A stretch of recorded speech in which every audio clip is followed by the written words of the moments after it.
Flux Motorsport Flux TV for the opener of the Flux Motorsport 2021 Season 2 American Sports Car Championship here in the GTE class.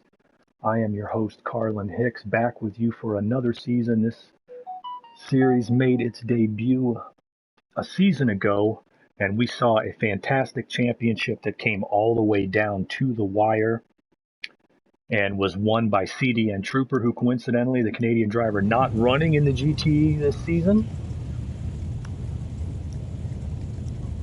And as a result, we are going to have a wide open championship as they are now opening the 20-minute qualifier. Let me get myself out of the way here as I am alone in the broadcast booth. And we will get into a trackside view here. What a season we are looking to have here in the Flux Motorsport American Sports Car Championship here on the American Tour. 8 tracks will be running in tandem with the IndyCar series on Saturday night, much like it did last season. Opening weekend here at Daytona, the traditional opening weekend. And it is a night race here at the World Center of Speed. 3.56 mile combination road course, high banked oval. One of the truly great racing facilities in the world. You're going to see it tomorrow night in the Indy cars for sure on the high banks of the oval. But we are looking for a fantastic showdown. Let me pull up the YouTube channel here. I am alone in the broadcast booth tonight, so I am going to try to maintain contact with our commenters here as best I can. Yeah, just one of those seasons, Ruben. Look, good to see you checking in. Yeah, I'm working the booth alone for the most part here on the American Tour this season, although with the stock cars not running on Sundays and us likely running them as exhibition races, I will be back in the cockpit, so looking forward to doing that. But in the meantime, it has been a terrific season. You're on board there. We're going to take a look here at the point standings from last season. Trying to pull up the docs, results, signups. Working on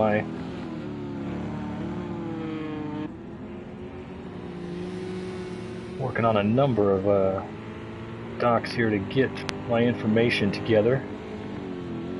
Well, you're looking at O'Brien. He was the winner, I believe, at Indianapolis last season. I could be wrong. Had himself a victory. As they are working their way through the qualifying, one of the top drivers, there's Dale DeWale, also in a Corvette. He was the stock car champion a season ago and one of the top runners here, one of the top drivers on the American Tour. We're looking forward to big things out of him as well.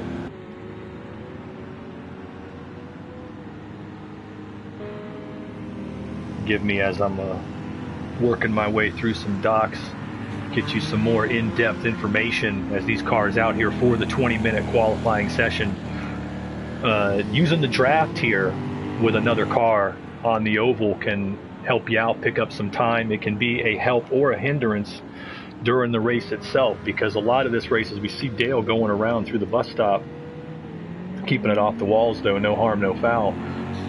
What you're going to see a lot of is guys, are they going to risk making a pit stop? Are they going to try to stretch the tires for the full 45 minutes? I mean, that's always a possibility. These races run kind of like the old SCCA Trans Am races in that way.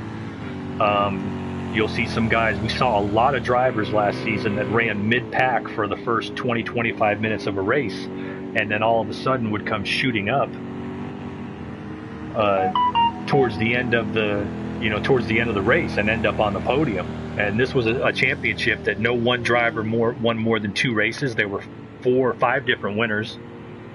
We've seen a lot of competitiveness here on the track as we check in at Pogo in his Corvette, the McCool car, as Pogo Mojo, veteran of the American Tour, making the top lap with a 1:42.5 here early on. As we take a look at the standings back from last season, and some of the driver stats. Got to pull that up here.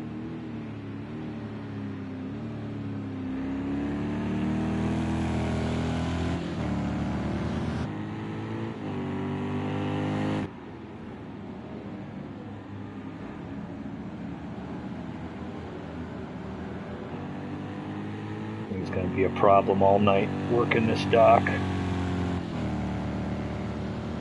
but I'm going to figure it out here. Hang tight with me, folks.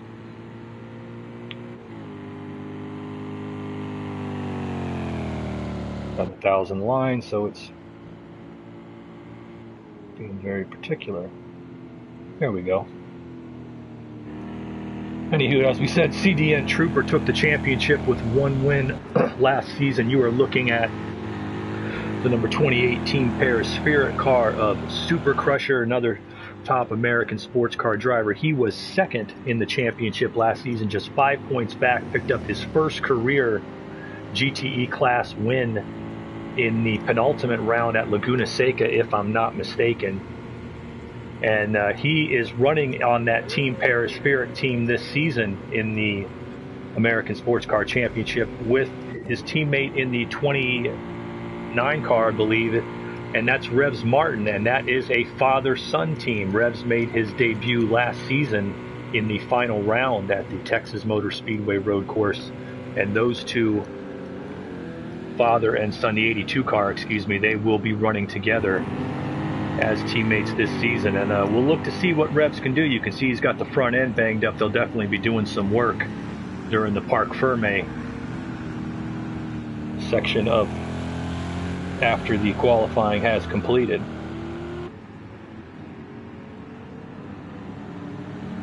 Ruben making comments, slipstream looks to be worth 0.6 a lap. That is true.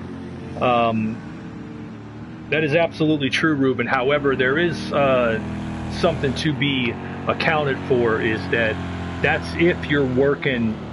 It's hard to work in tandem here, because if you're running that close together to get that much draft, then you're probably running that close together in the infield and might be slowing each other down. Excuse me. A lot of the veteran drivers, and as I said, even before many of us ran in Flux, we ran this race for many seasons, we would tell you that it's still a race where if you can get out front and get away from the traffic, you can build a lead. Last season, Pro Fubby, who's not in this race, was the winner of this event, and he very much did that. So qualifying up front is still important, but it can be a treacherous track, especially when the rubber builds up. A lot of guys that are not familiar with the place can overcook the tires. They won't set up as well for the tire wear factor that the oval has to account for.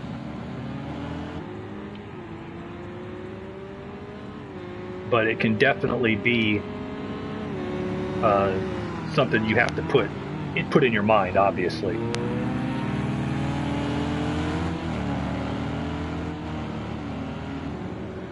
I gotta pull that back up. Take a look at the third place driver in the championship from last season, currently sitting in the pits, however, in the number 3 factory Corvette. That is OGR Cat Guy. He was the IndyCar champion here on the American Tour.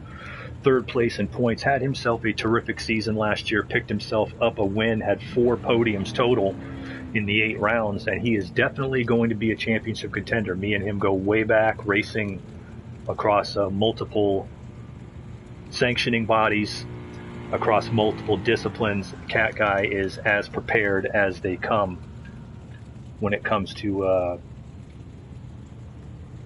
racing for the championship racing, particularly in sports cars. Our 4th place competitor was our well-liked Lecky. He had 2 wins last season, most in the series, not back in the championship, and that brings us to our 5th place competitor from last season, currently sitting 5th in the qualifying as well, and that is Mick Toasty, one of our Flux TV broadcast partners.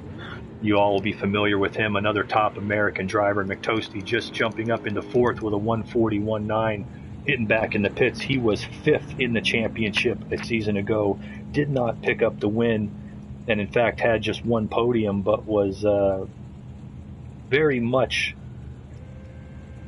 in contention much of the season. Had some bad luck and some damage issues, but was very consistent. And I do believe will be a championship contender. Don't see Jiggly Jello back this season. He was 6th. 7th place in the championship last season was the guy getting all that Porsche money, and that is Deadly Hawk. And as you can see, he's got some front end damage banged up in the number 92 factory Porsche as well. He was 7th place in the championship last season, and got to give him a lot of credit. He had one podium finish in that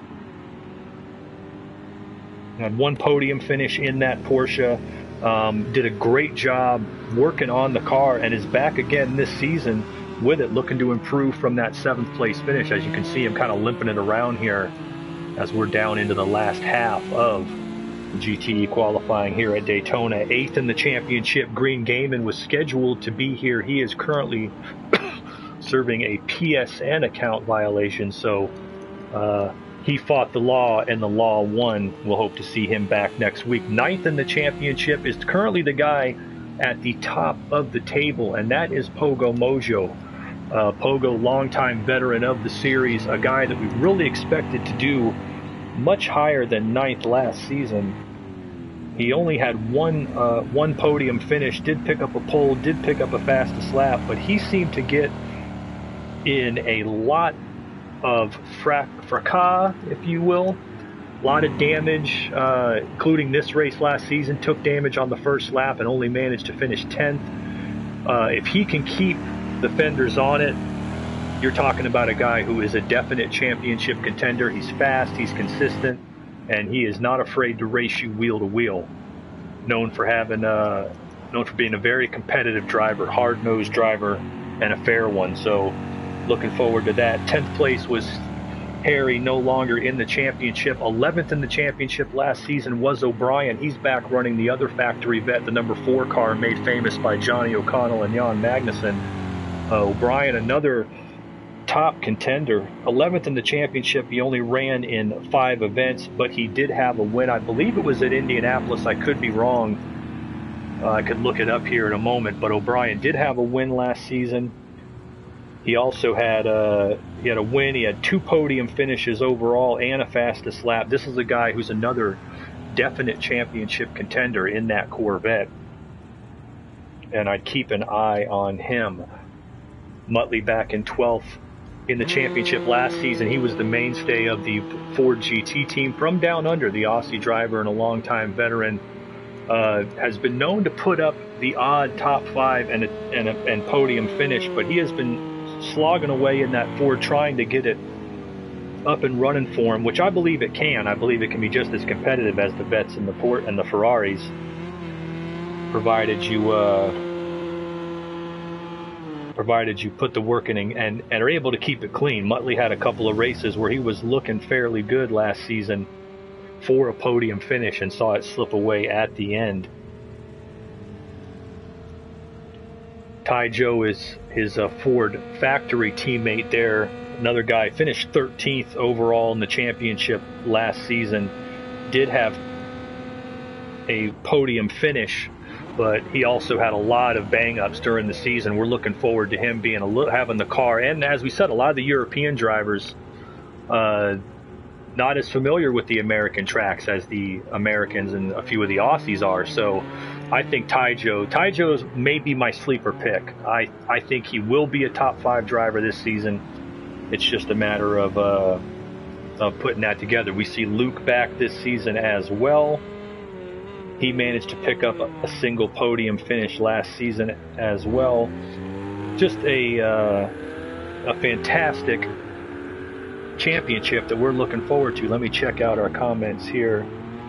Yeah, great lap from Pogo, as Ruben's pointing out there.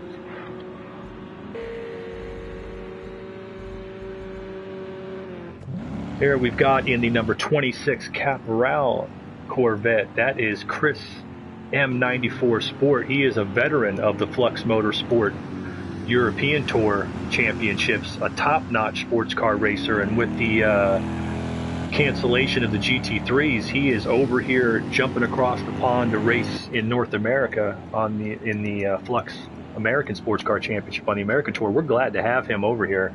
He was, I believe, he was the winner of the Sabine Schmitz Testimonial, the spring special event here this past season, and we look at him to be a definite championship contender coming out of that Corvette. Just piddling, another new driver, veteran of the Flux European Tour. He's also in the McCool Corvette, and Piddlin is currently 6th on the time chart, which is looking very good. He's another one we expect to be a contender, a veteran driver, but new to the American Tour this season. And let's give some time here to Darnell. Darnell in the Ferrari, I'm sorry. He is a brand new driver, made his Flux debut a couple of days ago over in Europe in the GT1, and he hopped on the old corporate jet, made his way back here to the States for the GTEs, and just getting his legs under him. NZ Jack, as of yet, has not put up a time in his Corvette, the number 5, but he was a top contender last year in several series on a part-time basis. Never forget his season opening battle with Cat Guy for the IndyCar Championship at Long Beach. That was a fantastic run. And those are your 15 drivers. Ignore 16. That is myself up in the tower.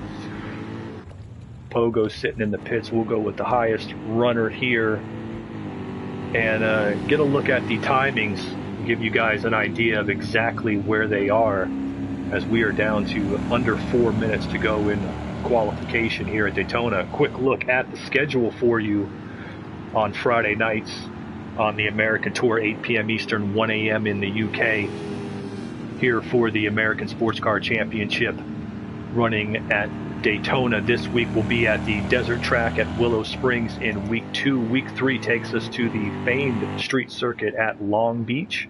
Week 4 will be paired up with the Indianapolis round of the Indy cars at the Indianapolis Motor Speedway road course. Then comes what, in my opinion, is the greatest road circuit in North America. Road America will be round 5. That'll be a classic matchup.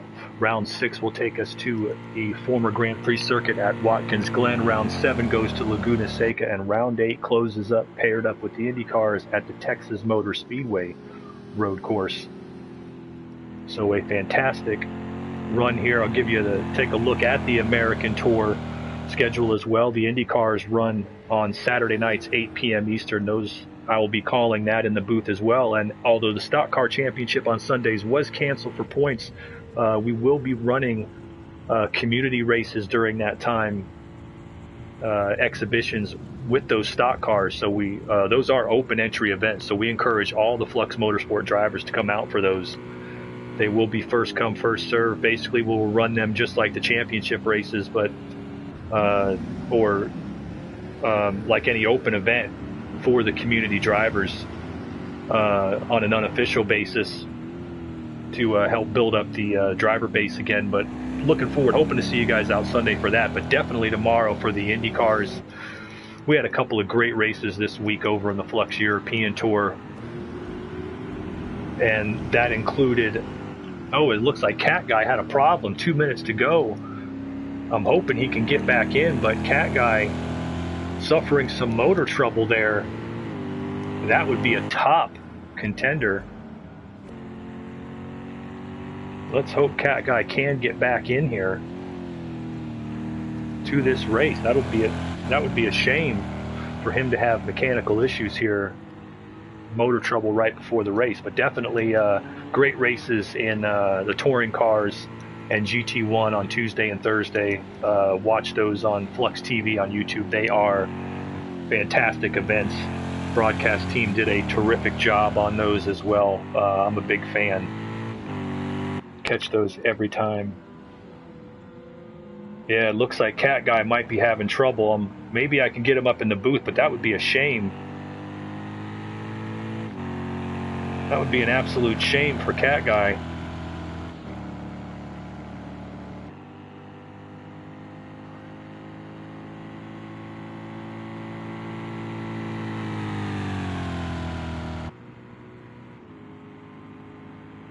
I'm hoping that's not the case, but it is possible that we could be down to 14 drivers without,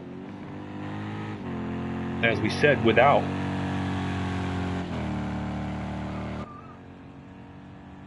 one of the top drivers in the series, actually.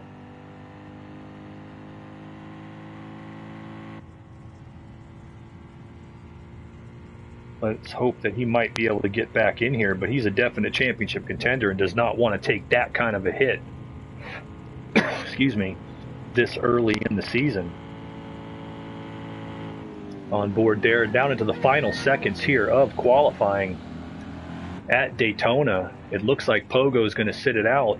These are some of the guys looking to make a run. Dale the Whale, let's see where Dale is on the track map. Those of you, I will leave the track map up here during the broadcast. You see it up in the upper right hand corner. The arrow will tell you, the blue arrow will tell you which car we're on. Dale here currently sitting second, little less than half a second back. He is on a hot flying lap here at the finish. Perhaps if he is out, we can get Cat Guy to join us up here in the booth. That would be terrific, but I'm hoping he is going to get that factory Corvette back in the race.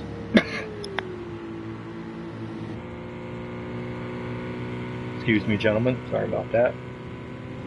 And these notifications, I keep turning them off and getting reset on me. I will fix that before tomorrow night's IndyCar race. And Dale does in fact take the pole position and that bonus point on the final lap there. Let's take a look at your starting order for the Flux Motorsport 2021 Season 2 American Sports Car Championship GTEs at Daytona, round 1. Dale the Whale stealing the pole from Pogo by 8/1000ths of a second on the very last lap. They will share the front row here at the opening round. Starting on the inside of row 2 in the third spot will be O'Brien 79. Also in a vet, Super Crusher, the championship runner-up a season ago, will start fourth. Starting fifth will be Mick Toasty. Sixth, the Brit Chris 94 M Sport, looking for big things from him. Starting seventh will be Just Piddlin'. That's straight Corvettes through the top 7. Starting in eighth will be the Porsche Deadly Hawk with a solid 142 run. Starting ninth in the first Ford is Muttley 56. His partner on the outside of row 5 will be NZ Jack from down in New Zealand. Starting 11th inside of row 6 will be Taijo in the other Ford factory car. Starting 12th, Rebs Martin, the father and teammate of Super Crusher, will be coming from back there. Luke Snipes, we look for big things from him out of the Ferrari. He starts on the inside of row 7. Darnell makes his ASC GTE debut in the Ferrari on the outside of row 7, and that looks like that is going to be our field here tonight. If Cat Guy cannot get back in here, I'm hoping he will join me in the broadcast booth, as I must hit my retire and spectate, click on the monitors as these guys prepare to go. Put the map up and the interface as they will come rolling down to turn 1, picking up speed. 45 minutes of racing. That ought to give us somewhere in the neighborhood 27, 28 laps. I expect it to be around 100 miles, much like, as I said earlier, a Trans Am race is what they ought to run. So tire wear, definitely a factor. If you want to go the whole distance without changing tires, you're going to have to take care of them at some point. The infield can eat them up. The live track will see plenty of rubber put down on the circuit. There's no doubt that we may see some tire issues here throughout this event. As you can see, my co-commentator here is a little bit upset.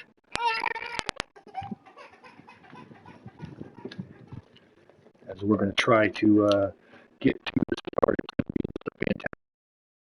Already putting up some drama here in the opening round with that steal of the pole from Pogo. Pogo sitting there in the pit, figured he had this thing covered, but Dale the Whale did that. He was the stock car champion last season, had 3 wins in that series, and he can drive anything. So the Yanks are well represented here in the American Tour this season. But as I said, we've got a few great imports, and I think that Chris M94 Sport, I think he is an immediate championship contender in these cars. I've seen him run in other series. All right, here we go. Dale and Pogo bringing them down here for the start of the Flux Motorsport American Sports Car Championship in the GTE Season 2 is underway. Dale holding to the inside. We're seeing a little shuffling there at the back, but Dale does get the hole shot into turn 1. Looks like we've got most of the cars coming cleanly. I don't see anybody around yet or banged up. This is a good time to get on the chase cam near the back. Pogo, what happened to Pogo? Pogo's car has stopped dead in corner 1. Now I'm hoping that's just, no, Pogo has disconnected. We've lost the second championship front runner here. Wow, we lost the second championship front runner here right at the start due to mechanical issues. Maybe we can get Pogo here in the booth with us, but wow, Pogo and Cat Guy, 2 championship contenders, both out with motor trouble here at the start, and we're down to 13 drivers right off the bat, but Dale's shooting out. O'Brien falling in behind him. McToasty moving up into 3rd, just Piddlin into 4th, and Super Crusher into 5th. Let's find some of the side-by-side battles. There's one where we'll get the chase cam going. NZ Jack currently running in 9th behind Ty Joe as he's looking to make a move here in the bus stop. This is a definite trouble spot out here on this track. So that's a shakeup in the championship right off the bat here in round 1.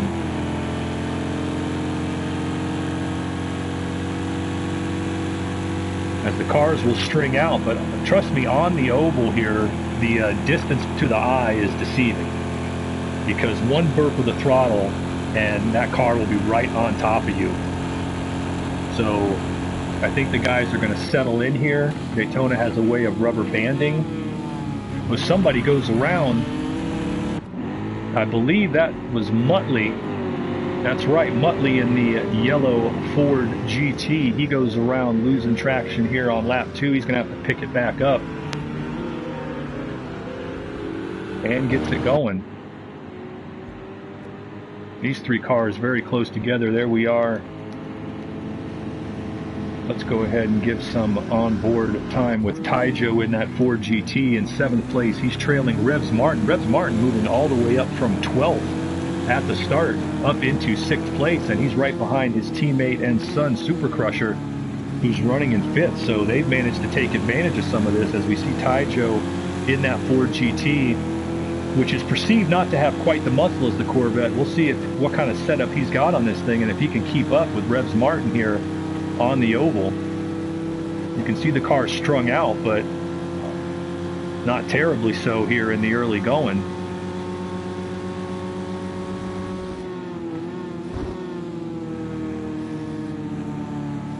All right, Joe through the bus stop there, moving in on him and hanging with him early on. I think the guy's just wanting to get the car underneath him. Looks like Luke Snipes has had some trouble as he's at the back of the pack in that Ferrari now. Chris M Sport, obviously another contender, as we said, qualified up in 6th. He's back in 12th, so he obviously got around. Does not appear to have damage on the car. I don't see any severe damage on the car.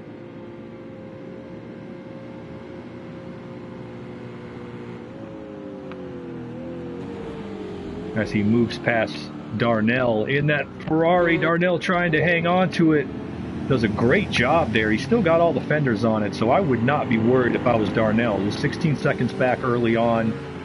If he just gets the car underneath him, gets comfortable, he can start moving up here and certainly secure a solid points finish.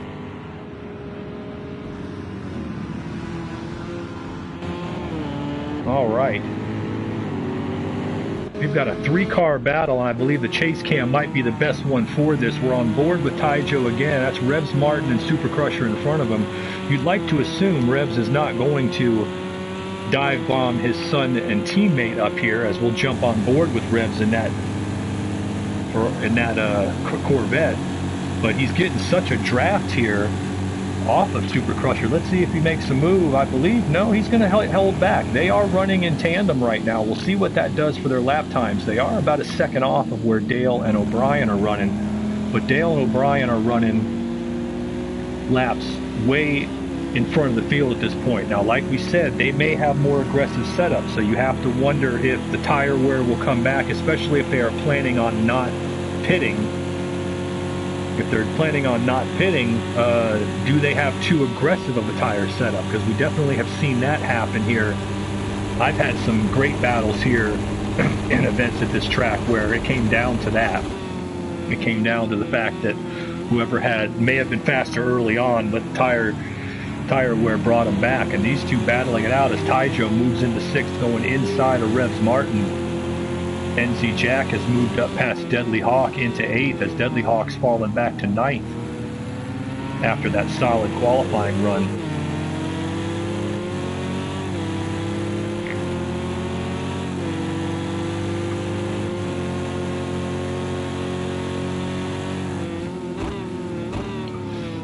And ooh, he gets on the brakes there late. He thought about it.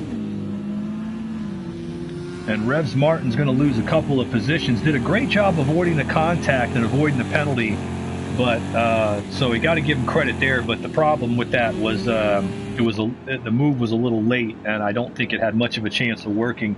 That being said, you scratch off mistakes like that, and he's run pretty well so far, all the way up there in the top 6. Let's see if he can reel it in and pull it back, but managed to not bang up the car. Muttley in the pit lane, obviously making repair issues. That would be an unscheduled pit stop here just 7 minutes into the race, as he's got that Ford GT out looking to fix that up. NZ Jack and Deadly Hawk running closely together, but right now it continues to be out front.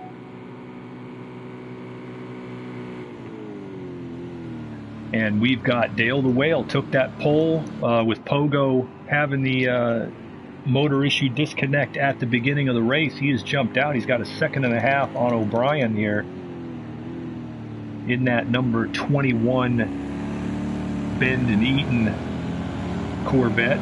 O'Brien running the number 4, I believe the number 4 factory Corvette.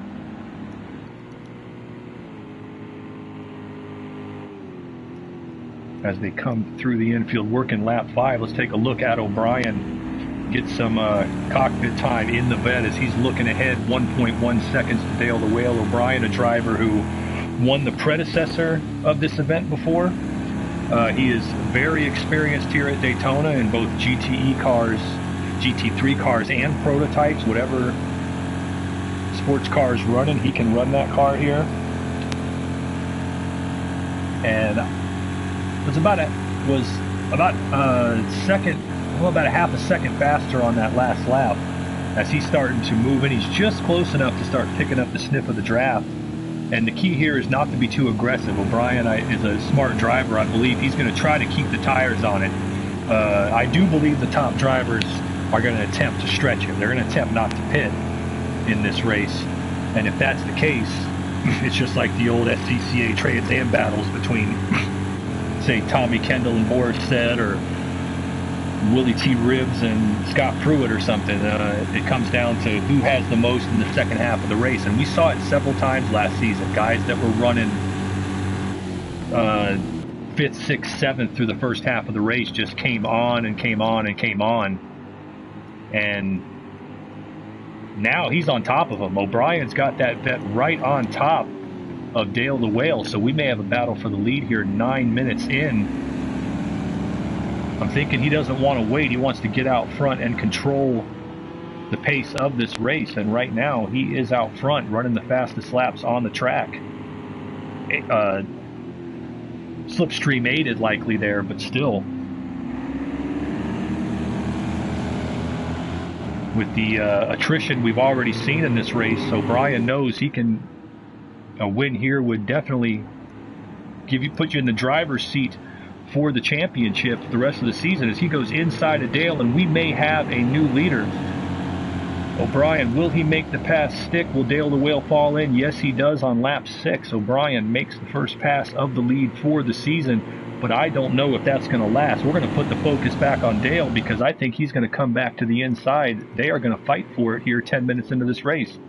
Side by side into the bus stop. That is the sketchiest moves you can do here, but these two are veterans. They have raced each other going back to pre-Flux days. They know how each other drive in these cars, and right now they are on top of each other. Let's see what this does to their lap times, and if it gives Just Piddlin a chance and McToasty a chance to move up, who this battle's so good right now that I don't want to pull off, but I got to give Just Piddlin some credit. He's moved all the way up to 3rd place and is about 5 seconds back. So these two get too racy with each other, and they could take each other out. Now, I don't know. I mean, I'm speaking, if I had a color commentator here, I'd throw this question at him. So let me just, go schizophrenic for you guys and say, I'm Carlin Hicks, the broadcaster, and I'm going to ask Carlin Hicks, the racer, where would I be in this situation? Now, what I would be thinking in this situation, 11 minutes in, I'm one of these two guys. I'm thinking to myself, we're running, you know, as you can see, as soon as we got side by side, Just Piddlin and McToasty are moving in. So is Super Crusher back in 5th. So what I would be thinking is I want to run just fast enough to keep up with the other one. You know that the next cars are coming. I don't want to burn the tires off. If you are stuck together like they are, and you know you're slowing each other down, and you know that the other guys are going to catch you, you may as well not use your tires while doing it. You might as well make sure that if you're going to have to race for it, make sure you can race for it with something. And that is exactly what I'd be thinking, and I think that these guys are probably going to settle into that too. They took a look at it there for a lap or two, want to see what the other one's got, because they know that that's the guy they're having to race right now. But at the moment, just epic battling. Let's give Just Piddlin that call time in the McCool Corvette. GTE's been dominated by Corvette the last couple seasons, and he's making his debut in the Flux American Sports Car Championship. Just Piddlin, as we said, a veteran driver from the European side, but he has got that car all the way up into 3rd here. Took advantage of some of the other drivers in front of him problem, and he's running fast laps. 143.4 that last lap was the fastest on the track. So he is moving up within 4 seconds now of Dale and O'Brien here in the early going. So we've got to give a call there to Just Piddlin. He is making a statement here early in the season. As we said, this championship's so close last season. I think every point is important. If you're back there running in 10th, you want to move up and get 2 or 3 points, because it came down to 5 points between 1st and 2nd. There were 4 or 5 drivers available or racing for the championship early on. As Ruben is saying, we got a 3-way battle for the lead coming. I think we will, and I think we will not just because Just Piddlin may be able to catch them, but like I said, I think Dale and O'Brien realize they could use their stuff up going at each other. Yet they are still nose to tail. Let's get some chase cam view here. That cameraman for Flux TV is a world championship drone pilot, and just as I say that, curse of the commentator, O'Brien loses it in the bus stop under braking, and we're going to see what's going on. He is falling back and he is not moving at the moment. O'Brien lost it under braking, it appeared, and we got some kind of steering failure, some kind of wheel failure. He is dropping back rapidly and not moving. And just like that, he is back in the pits. That is a confusing one. That is the 3rd front runner who is out of this race. That one looks like he spun the car and parked it. I'm not really sure what went on there. Let's get back up front. That was an odd situation. It could have possibly been some kind of wheel failure. I've had that happen to me. The wheel recalibrates or disconnects and you wind up pulling to a stop. Maybe he was stuck there and had to reset the PlayStation. I've seen that happen, but that puts Dale. Dale had a lot of pressure as we're coming upon the 15-minute mark here in the 45-minute event. But Dale now is alone out front. And there is Just Piddlin, who is now moved up into second. So from 15 starters, we're down to 12 cars. We've seen plenty of attrition. 3 of the front runners, O'Brien, who was preceded by Cat Guy and Pogo, all out.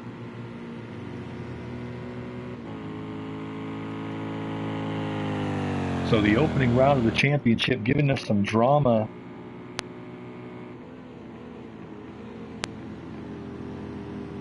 Right here off the bat.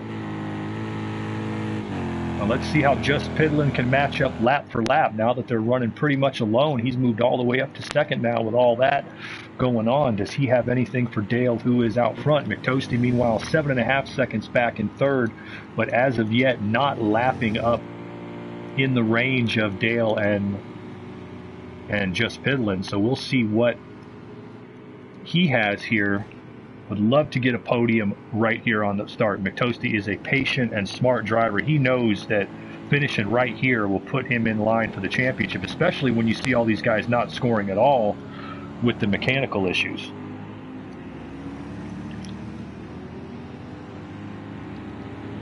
As he's going around the lapped Muttley there, who made a stop for damage. Definitely Ruben, a shame to see that battle ended so soon. Was definitely shaping up to be a big one. I don't know what exactly happened there, but I know that he a lot of rear brake on that car, and he was coming through the bus stop and appeared to lose it cutting through there on that bus stop, and possibly under braking, possibly just losing traction there, as he was very close to Dale in front of him.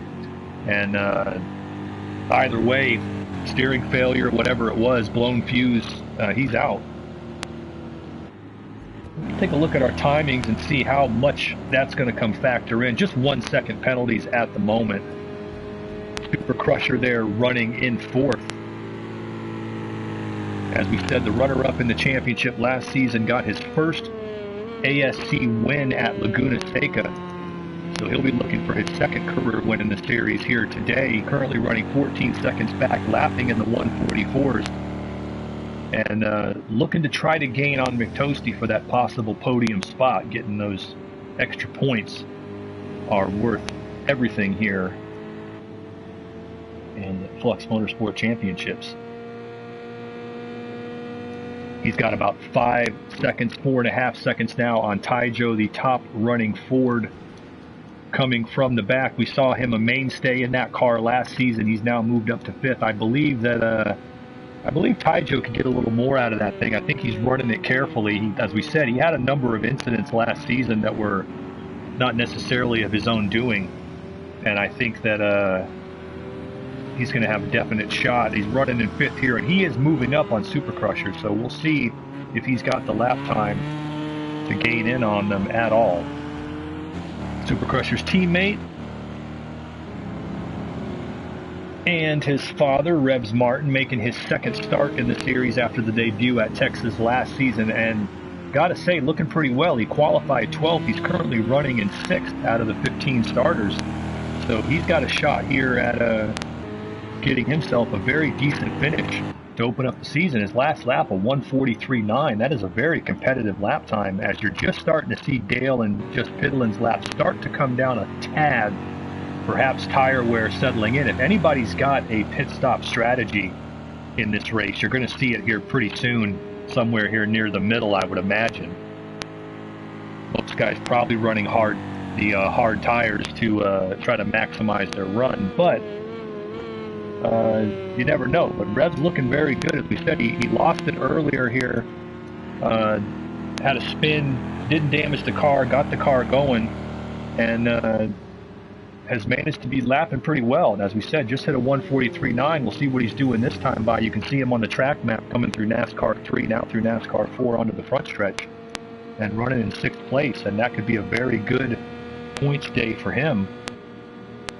Let's see if he can hang on to it. We do have a battle, relatively close for position, between Chris M Sport and NZ Jack, who's not far behind him. They're just a couple seconds apart, but let's keep the roll down. In the top running Porsche, that is Deadly Hawk. He qualified well and is running right about where he qualified in the number 92 factory Porsche running in 7th place, just a 146 on that last lap, but he has been running quicker than that. We'll take a look at his timings. His fastest lap of 144.6, solidly competitive.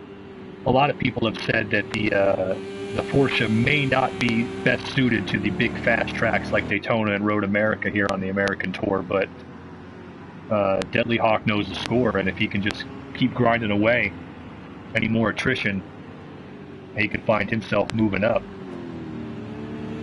Chris 94M Sport in his series debut, currently running in 8th. We were looking for, he's had a couple of problems, must have at this point. I don't see any damage.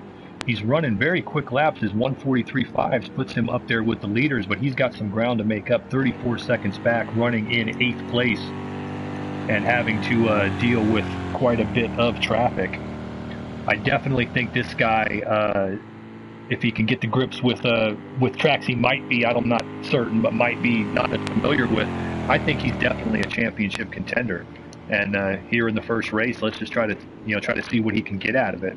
Long way to go here still, as he's moving in on Deadly Hawk with a possible chance at making a move. Looking at NZ Jack and his number 5 Corvette, the egg melt car, back in 9th. A little disappointing, I would imagine, for Jack. He's definitely a contender, a guy we would consider a contender for the win in the podium. His lap times 145 last time. His best lap 144.8. Solid, not spectacular. So we'll have to see if he can, pick it up here towards the end. He's definitely still pacing with the guys in front of him. So Jack is a guy who comes on late in the race, and he's definitely somebody who I think will be fast in the second half of the event here. Luke Snipes in the Ferrari, the top running Ferrari, all the way back in 10th. 144.2 is a very good best lap, but he had an incident early in the race, hasn't banged up the car, spun the car. Now as we're approaching about 30 seconds short of getting the crossed flags for halfway, he's back in 10th. But as you can see, 7th through 10th, only 8 seconds apart. So all to race for here. Give the call here to Darnell. He's back in the other Ferrari, running back in 11th. 147 there, his best lap 146.3. He'll want to get more out of it, but making his debut here in the series and done a good job. He stayed clean, currently running in 11th, might be able to move up into a top 10 finishing position. And then at the back of the table, we've got Muttley in that Ford. He has been in for repairs. As let's go ahead and take a look at that battle for 5th. Coming up, Taijo and Revs Martin. Taijo there running in 5th in the foreground. In the background is the vet of Revs Martin. So we got Ford versus Chevy here with a battle for the top 5. 22 minutes to go here at Daytona. Here comes the vet to the inside. Revs goes for the move in turn 1. That is definitely a passing zone if you can make it work, and he makes it work and moves into 5th. Now, that's the difference between making the pass heading onto the oval and into the infield. Now, can you pull away from him? Let's take a look on the chase cam of Taijo as he's trying to line up Revs to get a shot back at him.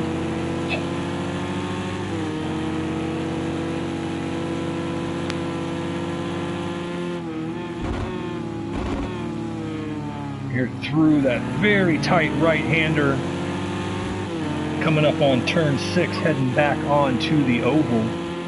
You can get a lot of buildup on the track as the race goes on in this part. That a lot of the marbles on the outside, rubber will build up in the middle a little bit and help you with the grip. Well, let's see what Taijo can do with the draft.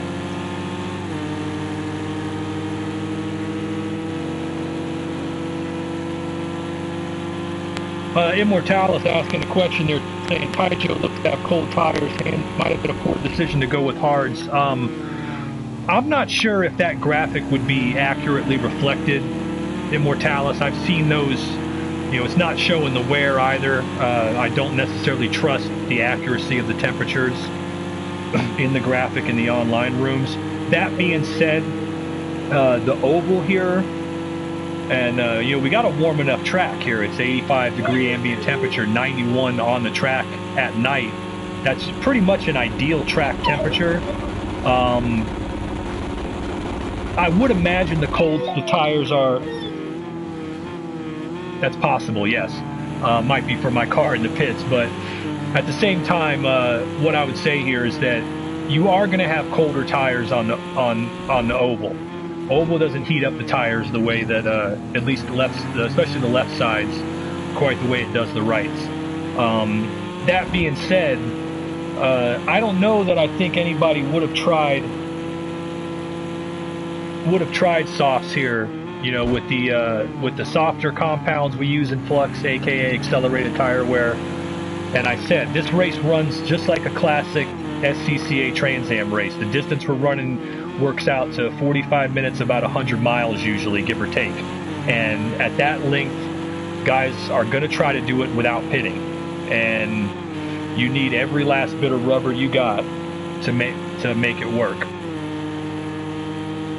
A prototype would definitely have to pit for rubber here, just like the GT1s do. That would change the strategy completely.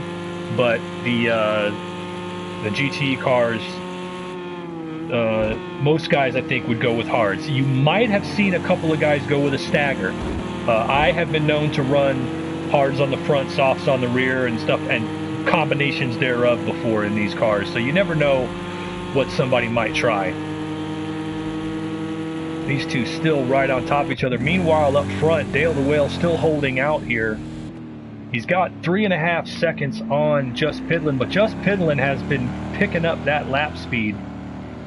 And Dale has fallen off slightly, as I'm definitely sure he has some tire wear issues.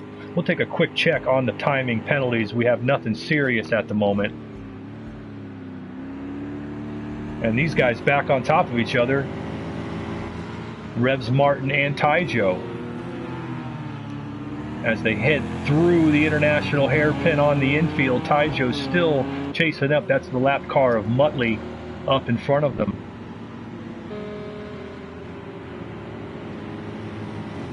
Taijo having a little bit of trouble hanging close. A lot of that's the dirty air. It's a very fast infield section. Coming through that kink, you're going to get a little bit of aero push or aero understeer.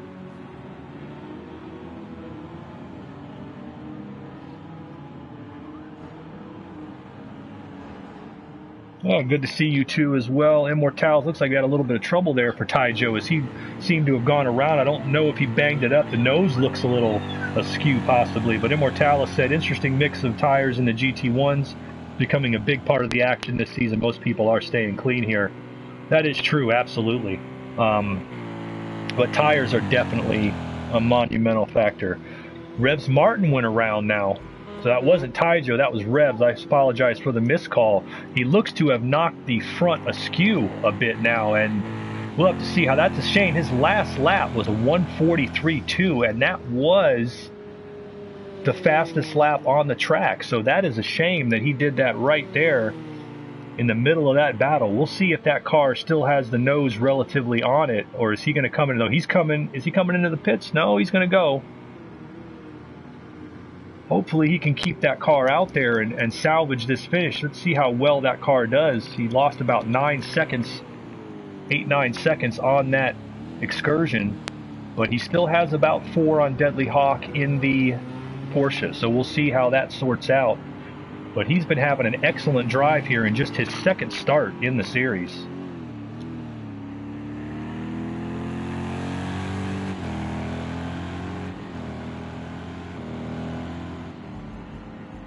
As we said, they're ping-ponging back and forth. Just Pidlin here in second, dropping a second and a half or so to Dale on that last lap as we're down to 16 minutes to go, working lap 17. That tells me we're going to get up to about 26 laps maybe.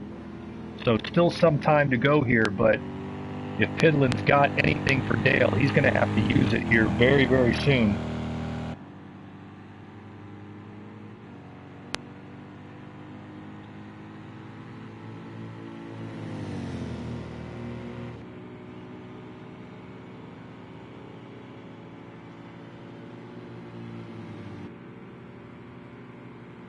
Yeah, definitely. And Mortalis, good comment there on how the what you got to look for here for revs is even if the car's driving okay, you can easily damage the front, and that'll affect the engine temperatures. And even though the mechanical failures aren't on here, the engine damage will slow the car down, and will slow the car down severely. And he was looking very, very good. I don't know that he's done yet, though. We'll see what his lap time is coming this time by. And if he's back in a competitive place, then I'll think he might be able to fight to still finish up here in the top half dozen. 145, getting a car that feels a little different under you, not bad. Let's see if he can get it back in the 44s, and he might be okay. He's still in a battle here with the rest of these guys.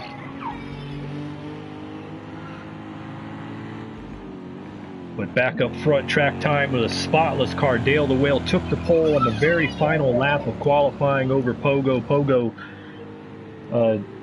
losing his motor at the very start, and besides the pressure he had from O'Brien before O'Brien's mechanical failure, Dale has been out front all but a couple of laps of this race.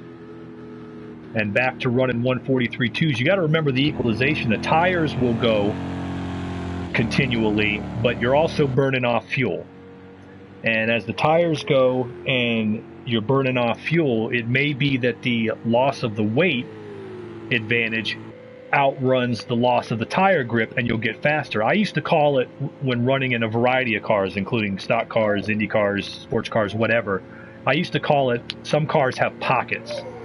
And then you'll see pockets where it's, you know, let's say you're doing a 30 lap run. Well, I got faster and faster for 10 laps, then I slowed down from 11 to 15, then I got fast again from 16 through 20, then I got, you know, slow again. What those pockets are is when the car equalizes on you. What you're seeing is, you're seeing the, by equalization I mean the fuel burn off. When the fuel burn off advantage outruns the tire wear disadvantage, the car will speed back up. And then when the tire wear gets back to a point where it's bad enough to where it doesn't matter that the car is lighter and the balance is different, you know, there's certain, you know, depending on your setup too, there's certain parts in a run where that fuel burn off and that tire wear puts the car's balance in a certain way. As that looks like Luke Snipes is around there in turn 6. Yes, he is, as he has or is about to go down a lap to the leader. I believe he just did, running back in 11th. He got that car going, so no harm, no foul for him, as that's just Piddlin going by him, still maintaining about 4 seconds. He outlapped Dale by a second on that last one, but as I said, he is, regardless of whether he can catch him, he has had a fantastic debut here in the Flux American Sports Car Championship. Just Piddlin's debut start, qualified well in the mid-pack, and has steadily moved up and is now running, as we said, in a comfortable second place here at Daytona with just 12.5 minutes to go. Back in third, McToasty didn't qualify. I believe he qualified or was running 5th or 7th. I have to check the notes here, but either way, he has moved up into number 27 Caparel Corvette and is running in third. He's got about 3.5 seconds on Super Crusher, and as we said, McToasty knows, let's get that podium finish in the opening round and set yourself up for the rest of the season, as he has been very consistent here in this race. The car has not had a spot on it. He's been running right about there ever since the first few laps shook out, and I believe at this point just looking to bring it home.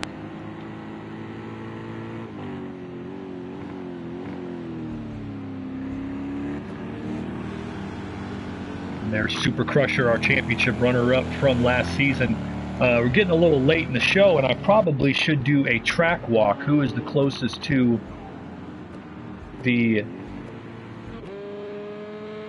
where we need to be right now, and I will make that call. We might as well do it with the leader, Dale the Whale, here.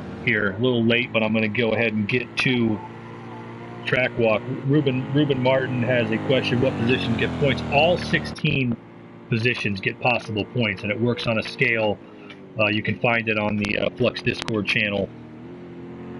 Flux Discord will show you has all that in the information on there. It is 35 points for the win, 30 for second, 27 for third, 25 for fourth, 23 for fifth, and so on, with bonus points paid for the pole and the fastest lap.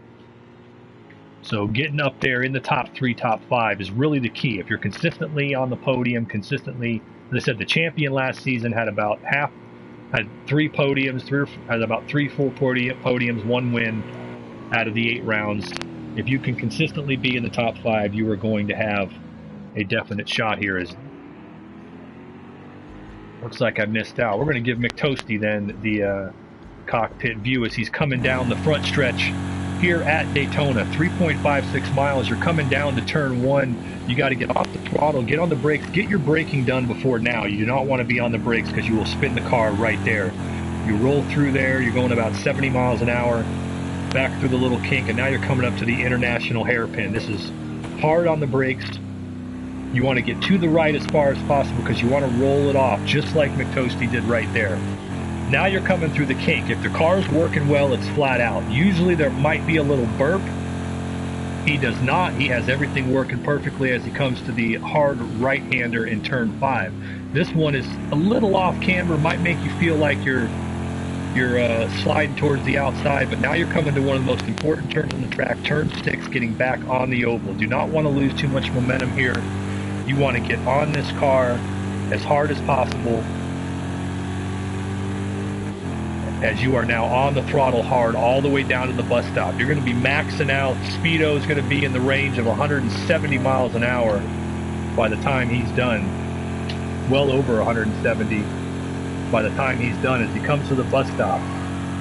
Bus stop chicane off on the wall right there. You glide it, taking the curbs as much as possible, glide it, and then back on the throttle right now. That was about as perfect as you can take the bus stop. McToasty with a fantastic out lap, or fantastic ride along lap here. Now he's back on the throttle, bringing it all the way back down to turn 1. Another one. You come out of the bus stop correctly, you don't overdrive it, and you're going to build up your top speed. You can judge it by where you're at the line. If you're hitting right there, he's at 173 by the time he gets to the start-finish line. He knows he is maxing out his performance. But as you can see, turn 6 coming back onto the oval and coming out of the bus stop as we've got Luke went around there in turn 1, and it appears as though there's Darnell. I don't know if he made contact. He's getting it back together. I don't know if they got into it. It looks like McToasty was able to avoid any contact and should be okay. That was a close situation.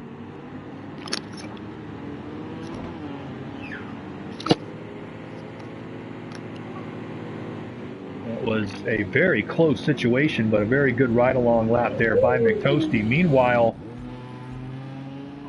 get the timings off here, and let's take a look as we've got a 3-way battle brewing right here. I'm going to get on the chase side cam as far in the background in 6th place, that is Deadly Hawk in the Porsche. Then you've got the 2 Corvettes of Chris M 94 Sport and NZ Jack in 8th. They are battling nose to tail.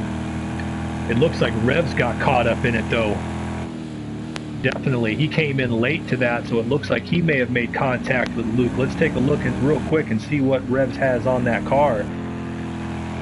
Looks about the same as it did, but he's fallen back to 9th with all that, so a shame for him who was having such a solid drive. Moving up into the battle, and I believe we may have seen somebody else go wrong. Yep, Revs Martin going wrong in turn 6 again. He's having trouble with that car. I'm going to take that one away from the driver though and say that to me looks like he's having trouble with damage on that car, and he's trying to make this race without pitting. And if he does manage to do that, he should be able to hang on and at least get 9th place here. So we'll see how that works out. Meanwhile, back to that 3-way battle. Deadly Hawk, Chris M Sport, and NZ Jack, nose to tail basically on the track as you're watching Chris, who's in the middle of them, in 7th place. Meanwhile, I don't know if Dale's having some trouble, but Just Piddling is within 1.6 seconds. He just ripped off a 1:43.1 here on lap 23, and he has got Dale in his sights. We may actually have a battle for the win here. We also have a battle brewing up here in 3rd. What did I tell you? These races, the GTE races, they will rubber band back here at the end. And we are seeing nothing but action on the track. As you're on board with Super Crusher running in 4th place as he's chasing McToasty. He's right behind him as well. We got battles for position all over the course, and we will prioritize them by position. Even 10th place has a battle between Muttley and Luke going on right now, and Darnell. Those guys are battling for the top 10, 4 seconds apart. So we've got fights all over the track as we're heading down to the final 5 minutes in the opening round of the Flux Motorsport 2021 Season 2 American Sports Car Championship, and it is picked up right where Season 1 left off.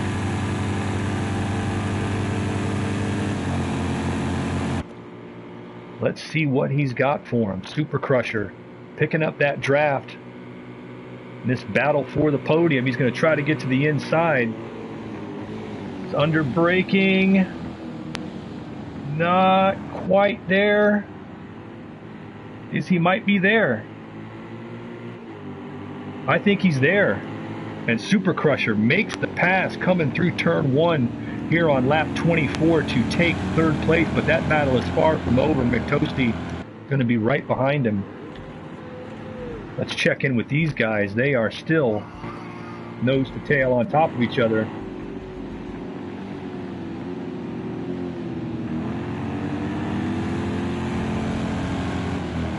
They are still doing it right now.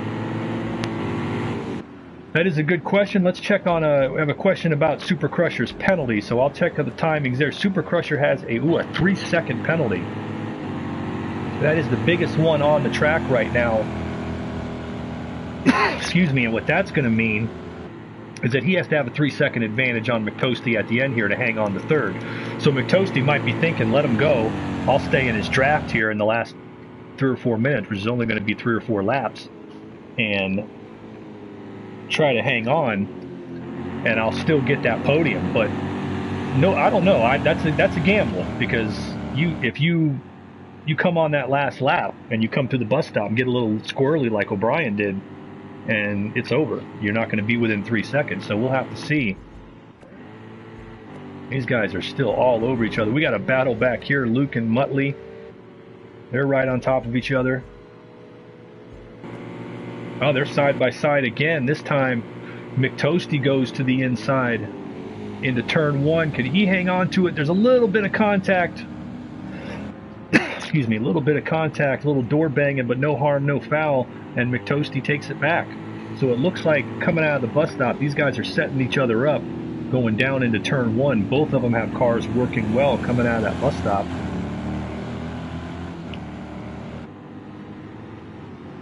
And with 2:40 to go, we're still seeing it here. Just a friendly nudge, that's fair racing. At least in these kind of cars. You may not say the same thing in an Indy car, but definitely in a full body car.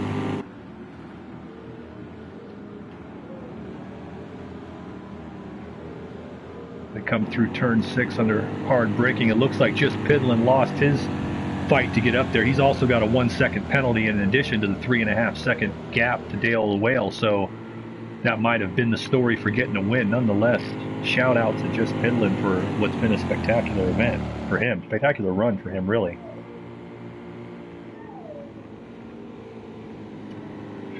With these two battling for the podium with that 3-second penalty, Super Crusher's in a position where he not only has to make the pass, he's got to make it stick.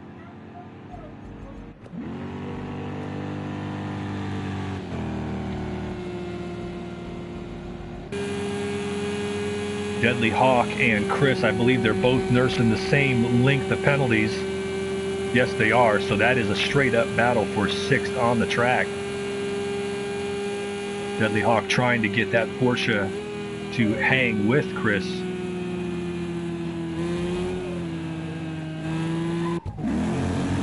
And looks like they did it again. Super making the pass going down into turn 1. And this looks like this is where we're going to have to stay. Super Crusher making that pass. You can see the back end. He's taking a little bit of banging around on the end of that, on the back of that car maybe. But he's got to put up a 3-second gap if he's going to hang on to that podium.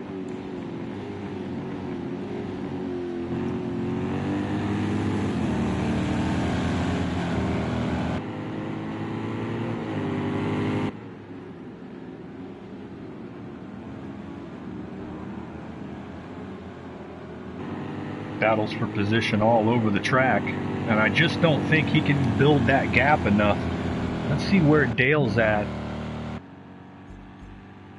Don't know. I think Dale's going to come around and we're going to get one more lap. I believe Dale's going to take the white flag. I don't know that he's going to make the start-finish line in time here.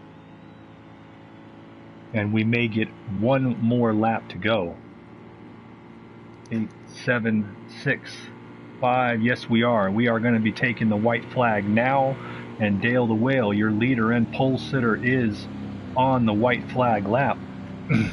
So that's going to be the last shot here as they're coming down to turn 1. McToasty gets ahead of him this time, going into the infield. I think it's about over because Super Crusher needs to be able to pull away from him. Coming through the bus stop, he has any shot of hanging on here.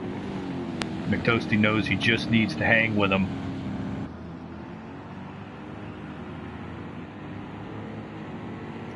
In order to hang on to that podium.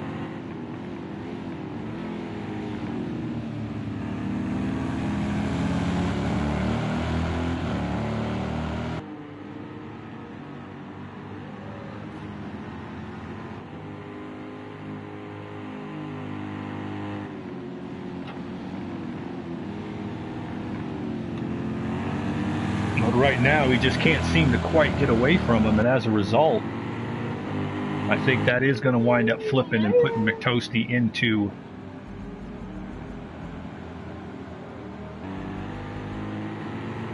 onto the podium, I should say. All right, meanwhile, up front, coming through the bus stop for the final time, Dale the Whale. He was your Flux Motorsport 2021 Season 1 Stock Car Champion. And it looks like he is going to pick up the win here in the opener at Daytona. Last season, Dale made just 2 races in this series. So this will be his very first victory in the Flux Motorsport Championship, and he has picked it up. Dale the Whale is your winner.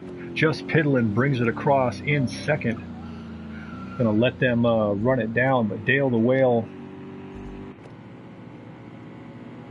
Super Crusher did not get far enough away, I believe, and McToasty will in fact jump him there, but let these guys run it out. Dale the Whale finishing up his first career win in the Flux American Sports Car Championship in the GTE class.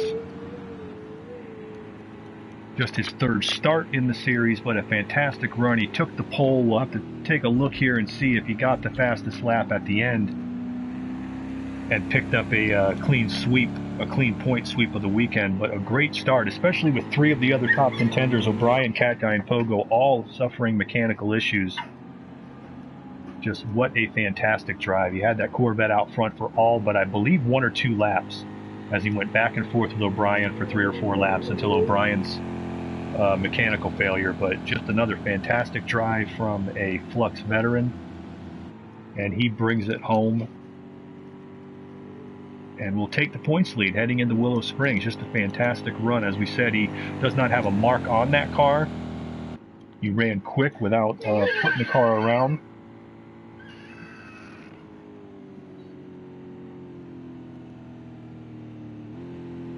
As they are winding it up, and we will get you the final results here momentarily. We're letting those penalties sort out. As we said, if Revs may have jumped up to 8th there as well, as he grinded out a solid race. Very impressive final run for him. All right, folks, the final results of the Flux Motorsport 2021 Season 2 American Sports Car Championship in the GTEs here at Daytona. Round 1 at the Daytona International Speedway. Dale the Whale bringing home the victory. We'll see if that 1:42.0, I believe, will take the fastest lap as well. So he takes a clean point sweep, both bonus points. A terrific run, his first career win in the series, and starts off the season in the right way. Just Piddlin comes home in 2nd place. A terrific run for him from starting in mid-pack, his series debut for the veteran driver. He brings it home just 6.7 seconds back. They will be flanked on the podium by the series veteran, McToasty. McToasty with a terrific run himself. He had some very good pace.